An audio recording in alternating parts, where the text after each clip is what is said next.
Hey everyone, welcome back. Think of me as your personal local guide today as we unpack our sources. So, we're actually embarking on the 10th and final explainer of our tour series right through India.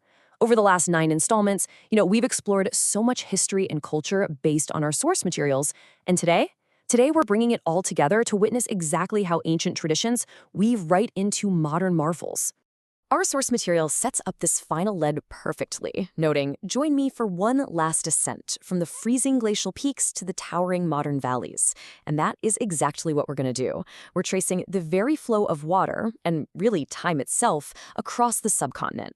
We'll start way up at the absolute highest, freezing glacial peaks, and then we'll slowly make our way down to the sprawling agricultural plains, all the way to towering modern valleys made of steel. It's a journey of just epic contrasts, and I absolutely can't wait to show you how it all connects. All right, Section 1, Sacred Origins at Gangotri. To begin our descent, we really have to look to the roof of the world, and that's the Gangotri Glacier. Now, this sits at a staggering altitude of 4,000 meters. That is roughly 13,125 feet up.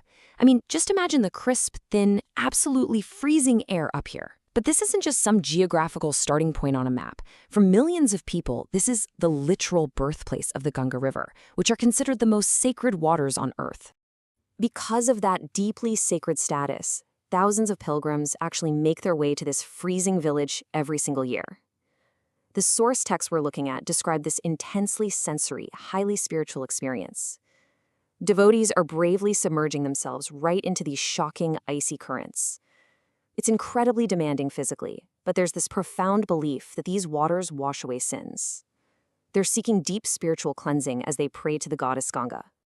So, from that freezing Himalayan birthplace, the water begins this massive, epic 2,000-kilometer journey. It slices right across the vast expanse of India. Step 1, born at the Gangotri Glacier. Step 2, crossing India for 2,000 kilometers. And finally, Step 3, emptying out into the Bay of Bengal. But on its way down, this water literally feeds a nation. Which brings us to Section 2, Feeding India in Punjab. Down here in Punjab, we encounter this really crucial duality. On one hand, these sprawling wheat and rice fields birthed the 1960s Green Revolution, thanks to colonial canals and massive green production. But our sources highlight a pretty harsh modern environmental price. We're talking about impoverished soil from heavy fertilizer use and dropping water tables. In fact, one account from a local farming family details how they're being forced to adapt their generational watering practices just to survive these changing conditions. It's this delicate, constant balance of nourishing a massive population while trying to protect the earth. Yet right in the middle of these vast fields, Punjab is also home to something that truly nourishes the human spirit: the magnificent Golden Temple of Amritsar. It draws the faithful from literally every corner of the globe.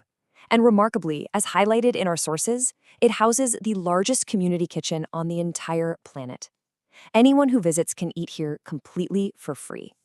It is just a stunning reflection of those core Indian values of service, unity, and community care. They're offering physical nourishment right alongside spiritual devotion.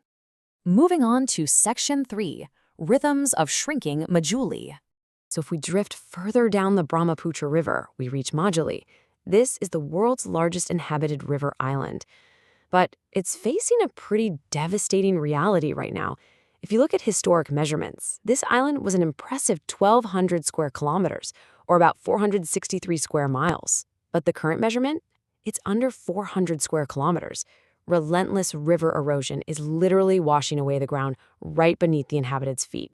But despite that shrinking land, Majuli's culture is still firmly anchored by its ancient Satra monasteries.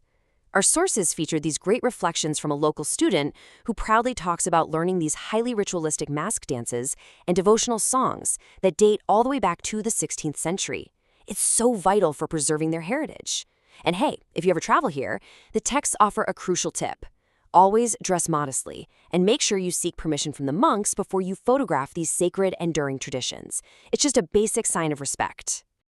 Daily life out here moves with the slow, steady rhythm of the water.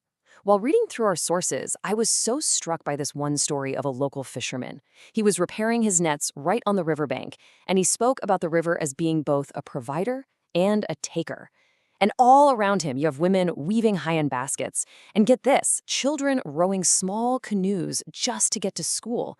It's a deeply, deeply interconnected way of living on the water. But that river is highly unpredictable. When the seasonal monsoon rains hit, everything changes.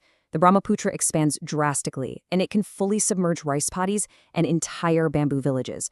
The locals have literally had to adapt their entire existence around this dramatic, seasonal swelling of the waters. Section 4. Ancient Rock Sentinels at Ellora. All right, leaving the shifting riverbanks behind, we move to the unyielding stone of the Ellora Caves in Maharashtra. Looking at the timeline here, over 15 centuries ago, incredible Buddhist temples were carved directly into a mountain. In the following centuries, Hindu temples were added, and in subsequent eras, Jain temples completed this harmonious wall. Sitting side by side along the basalt, they just beautifully illustrate the peaceful historical coexistence of these three major religions. And honestly, the sheer scale of human effort here is mind-boggling. To create the heart of this complex, ancient sculptures removed 440,000 tons of rock. And remember, this was done completely manually, top to bottom, with ancient chisels. Our sources describe it brilliantly. They say it's as if the sculptors weren't building something, but rather freeing an architecture that was already hiding inside the solid mountain. What makes Ellora even more magical is how it interacts with nature today. Just as the monsoons submerge Majuli, here in Maharashtra, the monsoon rains flow directly over these carved stone walls. The seasonal water interacts with the reliefs, temporarily turning these ancient stone sentinels into stunning natural waterfalls. It's a breathtaking sensory experience, seeing nature and ancient art perfectly collide. Section 5. Modern Marvels of Engineering. We get to witness a really profound historical transition here.